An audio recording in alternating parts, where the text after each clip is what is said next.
On this week's episode of Lieutenant Joan Kendall, Homonym Hunter. Well, in my 30 years of working in the homonyms and homophones division of the Grammar Police, I witnessed a lot of things. Some cases, like this one, you don't forget. It was the early 90s and I had the weekend off. I just finished watching Sex and the City and it reminded me that I needed new batteries for, well, let's just say Charlotte got a new toy. And that's when I got the call. This Kendall. Lieutenant Kendall, you're needed at 1349 Rain Street. Is that Rain Street like raindrops or, horses' reins or... No, it's like rain over a kingdom. Okay, well, I guess I don't need batteries now for my, For what? Never mind, I'm on my way.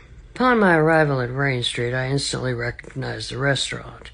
The owner was a repeat offender, and she'd been given many citations for things like, somebody would order chocolate mousse, and she'd bring a large antlered animal to the table, or they'd ask for a pear, and she'd bring out two of something. Things like that, and the Grammar Police have to handle.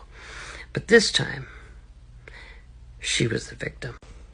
Upon entering the restaurant, which was known as Grub, like food, not like the worm, I was met by Detective Bear from Homicide. Not like the grizzly, but like naked, although Detective Bear was not naked. Thanks for coming down, Lieutenant. If you look under the table over there, you'll see the owner with the stake through a heart. Ugh, is that a T-bone? New York Strip.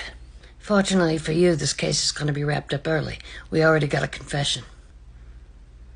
The waitress over there. We call them servers now, but back then we called them waitresses. And this waitress's name was Lark Whim. So your name is Lark Whim, like on a lark or on a whim. So your name could be Lark Lark or Whim Whim, correct? It's Lark like the bird. Spelled the same, though. I don't care. You want to tell me what happened?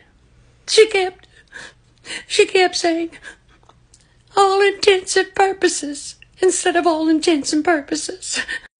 Oh, I hate when people do that. I don't care. I don't care if I go to jail for the rest of my life. I'd do it again. Listen, Lark, I understand how upsetting it was, but you can't take the law into your own hands. You know that, right? Hey, I think she's starting to stir. Is that stir like stir the pot, or stir like she's starting to wake up? Fortunately for the restaurant owner, she made a full recovery. Turns out Lark had only slapped her in the chest with the New York Strip. She'd actually passed out from exhaustion.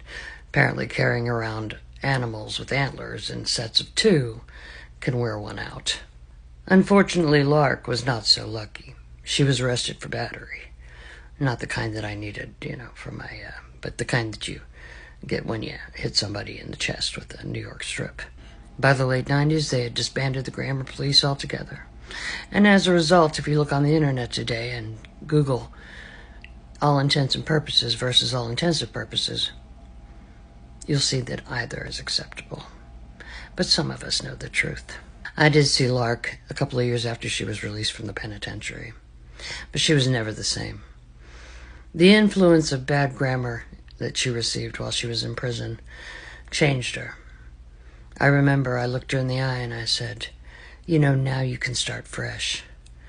And she looked back at me and she said, supposedly.